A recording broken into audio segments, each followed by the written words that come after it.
Et bonjour à tous, c'est Monsieur Rabbit, j'espère que vous allez bien. Comme tous les jours, on se retrouve pour parler actualité NFT, blockchain gaming et metaverse, le tout en 10 minutes. Oui, messieurs, dames, en 10 minutes. Et aujourd'hui, très gros programme, beaucoup de choses à vous dire. Déjà, si vous kiffez le contenu que je fais tous les jours, n'hésitez pas à vous abonner à la chaîne, à activer la cloche. Merci beaucoup à ceux qui font l'effort de le faire. Merci aussi à ceux qui mettent un petit commentaire pour me dire ce qui va pas. Et surtout, le pouce en l'air. Un jour, je vous promets, un jour, on arrivera aux 200 pouces en l'air sur une vidéo.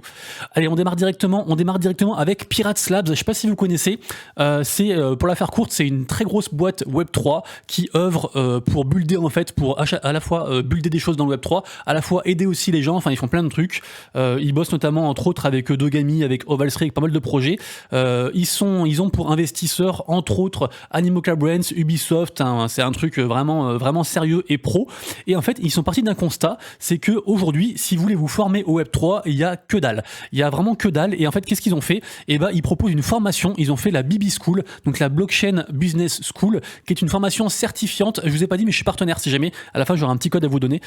Donc, ils ont fait donc la Blockchain Business School, qui est donc une formation certifiante en 12 semaines, avec, je crois, c'est 6 heures par semaine, avec pas mal d'intervenants.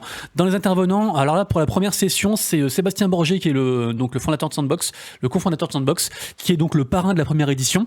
Il est aussi intervenant dans les modules. Il y a aussi, il y a le CEO de Tezos. Enfin, il y a plein de beaux mondes, vous irez voir. De toute façon, on les voit ici dans équipe là.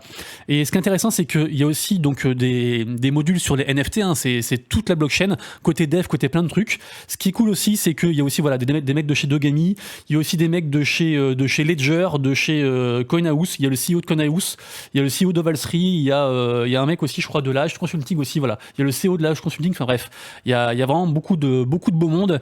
Et en fait, à la fin, ils peuvent même vous aider, vous accompagner en fait pour trouver un boulot, parce que forcément, ils ont plein de contacts. Je dis n'importe quoi, mais vous voulez bosser, je sais pas, chez Dogami, si le mec de chez Dogami vous fait des cours, a priori vous avez déjà un petit contact, donc c'est pas mal. Mais en plus voilà, il vous aide. Et ce mec-là, si jamais Bilal El Alami, c'est vraiment un boss, celui qui a fondé ça. Fabien Saldi, je le connais moins, le CEO, pardon, mais lui vraiment, il est déjà connu dans la sphère en fait. Et du coup trop cool. Donc du coup moi je suis partenaire. Ça fait quoi? Ça fait qu'en fait en gros les gens peuvent faire un dossier pour du coup candidater en fait à la première session. Il y aura différentes sessions et moi je peux push du coup les candidatures de ceux que je trouve plus pertinents si jamais. Et aussi j'ai un code à vous donner. Je vous mettrai le code. Je sais plus ce que c'est. Je crois que c'est Rabbit BBS je crois. Et en gros ça vous fait 5% de remise en fait sur le prix de la formation. Ce que je vous ai pas dit aussi, ce qui est cool, c'est que la formation, vu que c'est un truc certifiant et qui est reconnu, c'est finançable par le CPF, par Pôle Emploi si vous faites un dossier, enfin par pas mal de choses comme ça. Donc du coup vraiment très cool, n'hésitez pas à poser des questions et puis voilà. Moi c'est un truc que j'aurais adoré faire à mes débuts dans le Web3 et maintenant je suis spécialisé dans les NFT, j'arrive pas à parler. Maintenant je suis spécialisé dans les NFT donc du coup je le ferai pas, mais franchement je pense que c'est grave cool quoi. Voilà. Après j'ai pas envie de faire faux mots, renseignez-vous bien, regardez les intervenants, enfin posez-vous des bonnes questions, surtout qu'aussi c'est un budget donc voilà, checkez bien tout ça. Aujourd'hui, ah oui d'ailleurs et dédicace à Cross the Edges puisque ils ont fait un petit partenariat d'ailleurs aussi avec Pirates Labs et en gros ils vont faire une journée découverte gaming où ils vont parler plein de trucs. Pour accéder en fait à cette session là, il faut avoir un NFT qui est gratuit que vous pouvez minter du coup ici avec le lien, donc je vous mettrai bien sûr tous les liens en description. Également aussi petit teasing puisque aujourd'hui il y aura une très grosse annonce concernant l'avenir de la chaîne, donc vous verrez, je la mettrai sur Twitter et sur Discord. Je pense que vous devez savoir que c'est en relation avec un truc que je tease depuis quelques temps, mais voilà, donc il y aura une très grosse annonce aujourd'hui, je pense vers 18h, 19h, un truc comme ça, donc restez bien alerte bien sûr. Ensuite, très bel article sur Consensus par rapport à MetaMask. Alors bien sûr un peu de recul parce que Consensus c'est la boîte qui a fait MetaMask, donc ils sont pas forcément très objectifs, mais en fait ce qui est cool c'est que ils reviennent sur les origines de MetaMask, sur comment ça s'est créé, le but, sur plein de trucs et tout, c'est super intéressant et franchement je vous invite fortement à lire tout ça. Je vous dis aussi bien sûr, je vous précise que tout ce dont je parle dans les vidéos, que ce soit Pirates Lab, la formation ou n'importe quel projet, il n'y a jamais de conseil d'investissement, ce ne sont que des informations que je vous partage et après c'est à vous de Dig, de Dior, de faire votre due diligence, vos propres recherches pour savoir si vous voulez investir votre temps ou votre argent dans les projets et voilà, moi c'est pour faciliter un petit peu votre veille du Web3 parce qu'il se passe tellement de choses que vu que moi c'est mon boulot, forcément je suis censé vous simplifier un petit peu la vie, on va dire ça comme ça. Alors ça, j'ai pas lu l'article parce que Pfizer, je suis pas forcément pour. Je vous dis juste du coup le gros titre. Donc Pfizer commercialise les licences au format NFT dans la DAO, Vita DAO. Moi, je suis un petit peu... Bon, après, chacun fait ce qu'il veut, mais bon, tout ce qui est les gros labos pharmaceutiques comme ça, avec tout ce qui s'est passé dernièrement, j'ai pas trop... Enfin, ça m'a pas trop attiré, quoi. Mais voilà, de toute façon, tous les grands acteurs vont dans les NFT, donc vous lirez ça si ça vous intéresse. Mais a priori, c'est quand même une grosse nouvelle puisque Pfizer, c'est quand même un des géants au niveau pharmaceutique, quoi. Magic Eden qui revient sur leur système de royalties, de fees et de royalties. C'est assez intéressant parce qu'en fait, je vous rappelle qu'ils ont mis en place un truc. Alors moi, dernièrement, j'ai moins acheté de NFT sur Solana. Surtout qu'en plus, quand j'en achète, en général, je les garde. Mais moi, je suis niveau 2, par exemple, là, sur ce compte-là. Et en gros, du coup, j'ai moins de fees par rapport à quelqu'un qui est niveau 1. Et en fait, plus vous tradez, je vais pas dire trader, plus vous faites d'achats-reventes, que ce soit des achats ou des reventes, pas forcément que vous n'êtes pas obligé de faire de l'achat et de la revente, hein. Ça peut être que de l'achat, par exemple. Et ben en fait, vous allez cumuler des points. Et en gros, plus vous avez de points, plus vous avez une carte, on va dire, VIP plus élevée. Et donc, vous payez moins de frais. Donc, c'est un système très intéressant que j'aime beaucoup. Donc, ils reviennent là-dessus, sur les performances. Et sachez que du coup, à partir de demain, donc 1er février, du coup, votre sphérié, je me crois dans Final Fantasy, votre progression, voilà, elle sera bien mise à jour et elle sera raccord par rapport à votre activité d'antan. On va dire ça comme ça. OpenSea, je ne savais pas, mais j'ai appris que OpenSea, en fait, là, par du coup, le compte board.eth, qui a été du coup cité par OpenSea, j'ai appris qu'en fait, il y avait un côté gaming sur OpenSea, j'avais jamais vu. Alors, je sais pas depuis quand il est là, mais ici, il y a un côté gaming, donc on peut cliquer dessus, et du coup, on a toutes les collections qui sont directement en rapport avec le gaming, donc trop bien.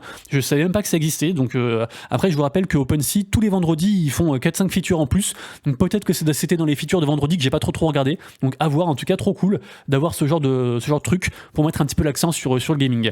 Les CryptoPunks, alors les CryptoPunks, ils sont dans un délire, je vous rappelle que les CryptoPunks, ils ont donc été rachetés par Yuga Labs, et en fait, eux, leur truc, c'est ils veulent maintenir, une rareté et un prix très élevé pour que ce soit un petit peu l'élite des NFT, mais en fait côté art, ils veulent vraiment se mettre du côté artistique, et en fait ce qu'ils font depuis un petit moment, c'est qu'en gros ils offrent un CryptoPunks à des très grosses collections qui sont souvent des collections physiques, hein. On se rappelle de la photo du CryptoPunks à côté d'une œuvre en fait de Andy Warhol, et donc ils offrent comme ça des CryptoPunks à plein de grandes galeries d'art mondiales et tout, et donc là ils ont annoncé du coup un prochain, alors on sait pas si c'est un partenariat, mais en tout cas voilà, ils vont offrir un CryptoPunk du coup à une prochaine très grosse institution du coup, donc on verra ce que c'est, mais franchement ils font un truc de fou parce qu'ils diluent pas la collection, et comme ça en fait ils en mettent un petit peu partout, et du coup en fait ça prend beaucoup de valeur parce que les gens se disent bah voilà, je dis n'importe quoi, hein. Il y a le grand muséum de je sais pas, d'Angleterre qui l'a, il y a le tel truc qu'il a et tout, du coup ça fait un truc très très hypé, donc bravo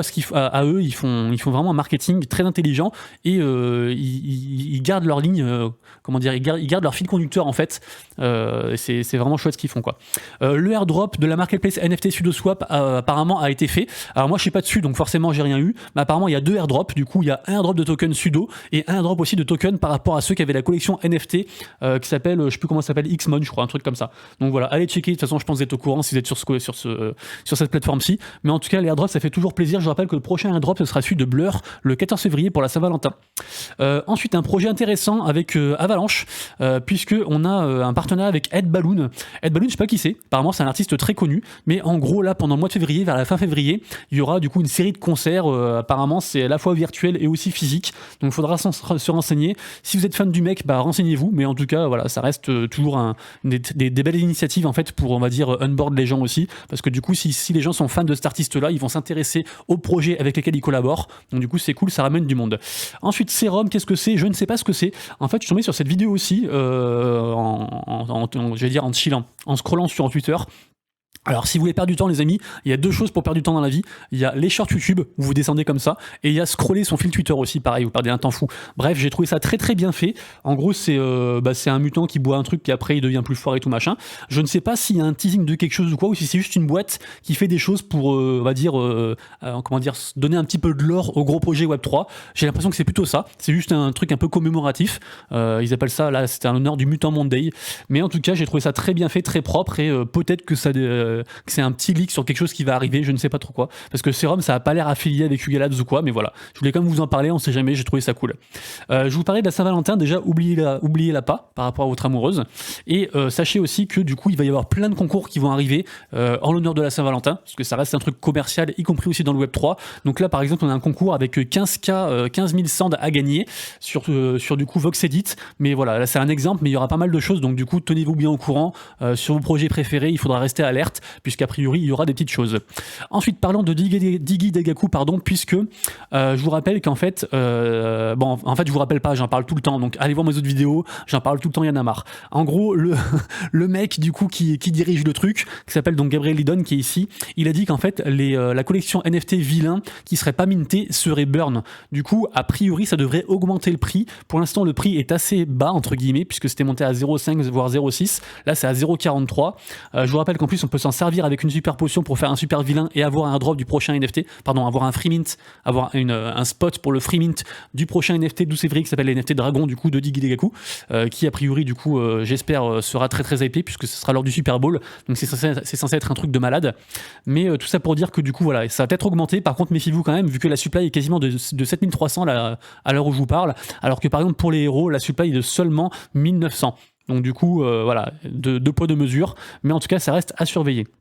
Pareil à surveiller aussi bien sûr le studio Artefact avec les Clonix qui continuent à faire des vidéos, à délivrer des choses et tout. Pour l'instant les Clonix ils ont pris assez cher, donc du coup peut-être que ça peut être intéressant aussi de rentrer dessus. Ils ont déçu mais ils délivrent des choses, donc bon ça reste à surveiller. À surveiller aussi également bien sûr la collection Bonks, puisqu'il y a eu les reveals. Alors je suis pas allé voir mais je vais aller voir. Par contre je viens de voir que le reveal, le floor price est à 4 sols alors que la unreveal est à 7 sols. Après c'est toujours pareil, hein. À chaque fois que vous avez un reveal de collection le floor price chute, mais bon là c'est quasiment du divisé par 2, donc c'est un peu dur, mais on va aller voir, je suis pas encore allé voir. Est-ce que c'est joli? Est-ce que c'est dégueulasse, hein?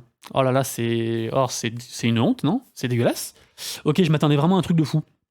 Je m'attendais à un truc de fou et en fait c'est du vu et revu. Bon bah un petit peu déçu. Bon en tout cas ça reste à surveiller cette collection-ci. On n'est pas à l'abri, peut-être que ça va au pump, je sais pas. Mais en tout cas voilà, faut surveiller quoi. Ensuite pareil aussi à surveiller les Gutter Cats Gang, collection sur ETH qui est bon, le prix est un peu élevé, hein, c'est 1,8 ETH. Par contre si on prend une vue macro, c'est monté tellement beaucoup plus haut que en vrai c'est pas élevé par rapport à leur ATH. Mais ça reste quand même 2 ETH quasiment pour les gens qui voudraient rentrer dedans, même si avec une offre on peut s'en tirer à 1,5 ETH on va dire. D'ailleurs souvent c'est ça qu'il faut faire, hein, faire des offres, c'est beaucoup plus intéressant. Mais en tout cas sachez que eux ils font une grosse mise à jour et qu'en fait ils vont permettre aux gens d'avoir accès à leurs informations qui recensent en fait tout ce qu'ils ont fait depuis le début sur la collection Gutter Cat Gang. Par exemple leur nombre de NFT, leur mint, etc. et tout. Du coup ils auront différentes informations et après ces informations apparemment ils vont pouvoir soit les transformer en quelque chose, soit du coup personnaliser leur NFT. Enfin il y aura un truc comme ça. C'est un peu flou mais en tout cas voilà ils font des grosses mises à jour. Donc du coup ça reste une collection à surveiller vu que c'est on va dire c'est quand même une très grosse collection sur ETH avec une très grosse commu. Vous voyez que là il y a à peine 6% listés avec 60% de holders uniques. Ce sont des très bons ratios en fait pour une collection, pour on va dire la sainteté, comment on dit, le fait d'être sain, voilà, le healthy d'une collection. Donc du coup vraiment un truc à surveiller. Ça m'étonnerait pas que ça pump dans, on va dire au moins au bull market, peut-être avant on sait pas, mais en tout cas voilà. Aujourd'hui je vous rappelle il y a Mintfall que j'en ai parlé hier en mint. Aujourd'hui il y a aussi mon petit bébé que j'aime bien, il y a Boomland qui est donc un free mint, ce sera tout à l'heure, qui fait donc leur premier jeu Hunters on Chain si jamais. Aujourd'hui aussi il y a OneFootball qui lance une collection NFT, on va dire en l'honneur des fans, en l'honneur des fans de football italien. Alors je suis pas allé voir plus que ça, je sais que c'est à 16h CET, donc un truc genre 19h ou 20h, un truc comme ça, ce sera dans la soirée, voilà, si vous êtes fan de foot, allez voir ça. Nous on enchaîne, aujourd'hui aussi Mars Leaders, bien sûr je vous mettrai tous les liens en description. Il y a aussi le gros projet, j'en ai parlé la semaine dernière, un gros projet de making, comment on dit, en gros de maquillage métaversique, on va dire ça comme ça, qui est fait donc par NYX Pro Makeup US, 1,2 million de followers quand même, donc ce sera aujourd'hui ça, donc truc à suivre. Après calmez-vous, c'est souvent comme ça, les grosses boîtes Web 2 qui font des mints qui passent dans le Web 3, et ça peut complètement foirer même s'ils ont 5 millions de followers. Donc du coup faites attention à vous, mais ça reste un gros projet en tout cas. Aujourd'hui aussi Ziverse aussi, et je crois qu'il y a aussi autre chose aussi. Ah oui, il y a ça aussi que j'adore. NFT, j'adore ce projet-là. Sachant qu'en plus c'est un free mint. Alors c'est un free mint si vous en voulez un seul, et si vous en voulez plus, après c'est payant. Et pareil aussi il y a une phase de whitelist et une phase de public. Et en fait c'est plus qu'un projet NFT puisqu'ils veulent faire une plateforme, ils veulent faire plein de choses, ils veulent faire du merchandising, ils veulent faire vraiment beaucoup de choses. Et j'aime vraiment beaucoup ce projet. et en plus c'est suivi par j'allais dire comment dire, j'allais faire mon fanboy, mais c'est suivi par Kakarot, qui est du coup le fondateur de Yuga Pets. Donc voilà, voilà, je voulais juste dire ça. Ensuite, côté gaming, Sorare nous a fait une belle dinguerie puisqu'ils sont partenaires avec la première ligue anglaise. C'est un délire Sorare, de toute façon, enfin c'est un délire en fait, non, c'est juste logique. Ils sont en train de s'accaparer comme ça tout le marché en fait du football pour du coup faire leur jeu de fantasy. Et franchement, c'est incroyable. Je vous rappelle que Sorare, je vous mettrai un lien d'ailleurs, en plus j'ai un petit lien d'affiliation sur Sorare si vous voulez. Moi, je joue en mode gratuit et du coup, je gagne des cartes régulièrement. Je les revends pas, mais juste voilà, je me constitue des cartes de plus en plus. Donc on peut aussi jouer en gratuit. Ça peut être un peu frustrant, mais voilà, on peut aussi gagner des choses, gagner des tournois éventuellement avec un peu de chance. Donc pourquoi pas. Ensuite, on va parler d'un map to earn. Qu'est-ce que c'est? C'est intéressant. En fait, c'est le constat, c'est quoi? C'est un peu dans la suite des move to earn, sleep to earn, sex to earn, tout ce que vous voulez. Là, c'est un map to earn. Map, ça veut dire quoi? Ça veut dire carte en anglais. Et le truc, c'est qu'en gros, les gens vont pouvoir cartographier leur ville ou n'importe quoi, des lieux. Ils vont prendre des photos et en fait, ils vont pouvoir être récompensés par rapport à leur photo, en fait, à leur création de contenu, on va dire ça comme ça. Donc c'est assez intéressant, du coup, comme projet. Donc, franchement, pourquoi pas? J'ai envie de dire pourquoi pas. Après, j'ai très peur au niveau de la token economy, parce qu'en plus, si c'est gratuit, du coup, les gens, qu'est-ce qui empêche les gens de faire 1 milliard de photos ou quoi? Donc, il faudra voir ça, mais ça reste un concept que j'avais pas encore entendu parler. Donc, je vous en parle. Je l'ai mis dans la catégorie jeu, mais voilà, en tout cas, dites-moi ce que vous en pensez, mais ça m'a l'air intéressant. Ensuite, on va parler de The Harvest. Je vous rappelle qu'il y a la bêta ouverte qui est dispo, donc c'est un MOBA, et en plus elle est gratuite, donc n'hésitez pas à faire un petit tour, du coup vous aurez tous les liens en description, et c'est un projet assez hypé. The Harvest, j'allais dire genre c'est dans le top des 10 meilleurs projets MOBA, mais il n'y a pas tant de MOBA que ça, mais en tout cas c'est un projet très hypé avec beaucoup d'attentes derrière. Guild of Guardians, du coup, nous a donné un petit message, donc le 8 février, je vous rappelle qu'ils font un truc, ils font en fait des NFT e-sport, et donc il y aura un mint le 8 février, donc là, le 7 février ou le 8? Bah les deux du coup, 7 et 8 février. C'est bizarre qu'ils aient mis le 7 après le 8, enfin bref. Du coup donc ce sera la première fois à ma connaissance qu'on peut minter des choses, on va dire des emblèmes ou des NFT directement liés à un truc e-sport par rapport à un jeu. Donc faudra suivre ça, surtout que Guild of Guardians, ça reste un très gros projet gaming. Donc j'ai hâte de voir ça, je vous le dis un petit peu en avance, comme ça vous avez le temps de vous préparer. Et voilà. Ensuite, les Gamer Choice, ça se passe aujourd'hui. Donc je vous rappelle que c'est une cérémonie, j'en ai parlé la semaine dernière, donc vous pouvez voter pour qui vous voulez. Il y a pas mal de projets dedans. Je ne saurais même plus vous dire les projets qu'il y a, mais il y a des projets que je suis, que j'aime bien, qui sont dedans. Donc vous irez voir ça. Ah bah tiens. On voit des trucs ici. Bah voilà, par exemple, là, il y a Illuvium, il y a aussi Gala Games, il y a aussi Mythical Games qui est derrière Blancos Party, pas mal de trucs comme ça et tout. Donc voilà, allez voir ça si ça vous intéresse. Sachant que si vous êtes dans un projet et que vous votez pour lui et qu'il gagne, ça met la lumière sur le projet. Je crois qu'il y a des prix aussi en termes d'argent aussi à gagner. Donc ça reste toujours des trucs cool et c'est chouette de le faire si vous êtes dans un projet, même si c'est un projet gratuit. Ça reste chouette de faire ce genre de choses, quoi. Parlons ensuite de Portal Fantasy. Il faut que j'arrête de me gratter le nez. Portal Fantasy, qu'est-ce que c'est? Je vous en parle parce qu'en fait, c'est un jeu sur Avax et il n'y a pas tant de jeux sur Avax. Donc du coup, j'ai envie de vous en parler. Donc sachez que du coup ce jeu existe. Alors il est pas...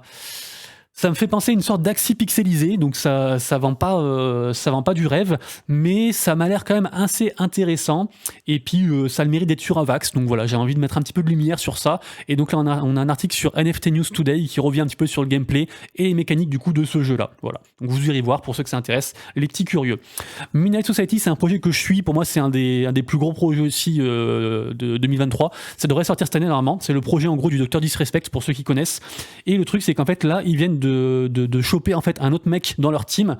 Donc maintenant c'est le mec s'appelle Ryan Petrie, et Ryan Petrie en gros il a été chez 1 milliard de boîtes, Microsoft, Google, tout ce que vous voulez et tout. Ce mec c'est une dinguerie, et donc on voit vraiment qu'ils arrivent à s'entourer des meilleurs. Donc vraiment beaucoup d'attentes sur ce projet là. Je vous rappelle que vous pouvez y jouer si ça vous intéresse. Il faut s'inscrire sur internet et il y a régulièrement des gens qui sont inclus dans le process, donc vous pouvez déjà y jouer si ça vous intéresse. Le jeu aussi est streamé, enfin le jeu vous est montré régulièrement, donc voilà, n'hésitez pas à vous renseigner sur ce projet. Pour moi c'est un très gros projet, je sais plus si j'ai dit, mais c'est un projet type FPS, forcément avec le Dr Disrespect, shooter FPS, tout ça quoi. Au Baby Games, rappelez-vous, je vous en ai parlé je crois semaine dernière, le projet était en masqué, on n'avait aucune info, et en fait là ça y est, le compte est démasqué, donc on a quelques petits posts, et le truc c'est quoi? C'est venu avec un article, donc Baby Games en fait ils viennent de sortir du coup de la discrétion, après j'ai traduit le titre en français, mais en gros voilà, ils viennent au grand jour et qu'est-ce qu'ils nous racontent? Ils nous racontent qu'ils ont quand même levé 6 millions de dollars, sympatoche, 6 millions de dollars du coup pour leur studio et faire notamment 3 premiers jeux, un jeu de karting, un jeu de combat et un jeu de je sais plus quoi. C'est assez intéressant, on peut déjà s'inscrire pour du coup participer à l'alpha et moi je vais le faire parce que je pense que c'est vraiment un très gros studio et qu'il y a beaucoup de, comment dire, je pense qu'il y a beaucoup de belles choses qui vont arriver par rapport à ce projet. J'ai pas envie de faire faux mots, mais voilà, renseignez-vous, allez voir ça et inscrivez-vous si vous le souhaitez. Et de toute façon, je vous mettrai tous les liens comme d'habitude. Vodoo, qu'est-ce que c'est? Vodoo, j'en ai parlé je crois le mois dernier, j'avais titré ma vidéo genre la plus grosse ICO 2023, c'était par rapport à ce projet là qui était donc en gros c'est des gens qui sont très forts niveau gaming sur téléphone et qui arrivent dans le web 3. Ce qu'on ne savait pas c'est que apparemment ils bosseraient plus ou moins avec The Big Whale, avec le média The Big Whale, en tout cas au moins en tant que partenaire, et surtout information très importante, ils arrivent avec tout un écosystème en fait, ils vont pas s'adapter à quelque chose qui existe déjà, ils vont construire leur propre blockchain gaming, donc un petit peu à la Ultra, à la Engine, des choses comme ça. Donc super intéressant du coup Vodoo, vraiment un truc à suivre. De tête, je crois que l'ICO était prévu pour fin 2023, donc là on a du coup une note, mais voilà, faut pas s'attendre à ce que ça sorte demain, mais voilà, c'est vraiment un très très gros truc quoi. Et on finira la vidéo du jour. Alors ça, je sais plus si je l'ai dit parce que des fois je partage des news quand je les chope sur le Discord ou sur Twitter, mais du coup je sais plus si j'en ai parlé en vidéo, mais sachez que Mongral, qui est donc un joueur pro Fortnite, a fait le plus haut score sur Dookie Dash, 800 000, c'est énorme, c'est enfin quasiment 1 million, c'est vraiment incroyable. Après c'est son boulot, c'est un joueur e-sport qui est très habile, on va dire, de ses mains. Et c'est vrai que du coup, c'est une stratégie d'onboarding incroyable. Parce que si ce mec-là gagne, imaginez le retentissement. Parce que le mec qui va gagner, qui va faire le meilleur score à Dookie Dash, il va gagner un truc unique qui va valoir très très cher. On sait pas, hein, mais sûrement peut-être des millions. Et je pense que j'exagère pas. Donc on sait pas trop, mais on verra. Il aura une clé pour ouvrir un truc. Mais du coup, si c'est un mec du Web 2 qui gagne ça, forcément, il va en parler et ça peut faire un raisonnement en fait incroyable. Donc franchement, c'est Yuga Labs, les bordels, tout ça, ils font des trucs vraiment forts. Moi, j'ai laissé tomber. Hein. Moi, j'ai fait 50 000, donc voilà, je pense que je suis hors concours. Mais en tout cas, vraiment, vraiment ouf, quoi. Les amis, du coup, j'ai hâte de vous dire la grande annonce tout à l'heure. Donc restez bien, du coup, tenez-vous bien au courant. Nous, en tout cas, sur la vidéo YouTube, enfin pour YouTube, on se retrouve donc demain pour la prochaine vidéo Actu NFT et Blockchain Gaming. Et d'ici là, bien sûr, prenez soin de vous, de prochaines wallets. C'était Monsieur Rabbit, des bisous. Ciao.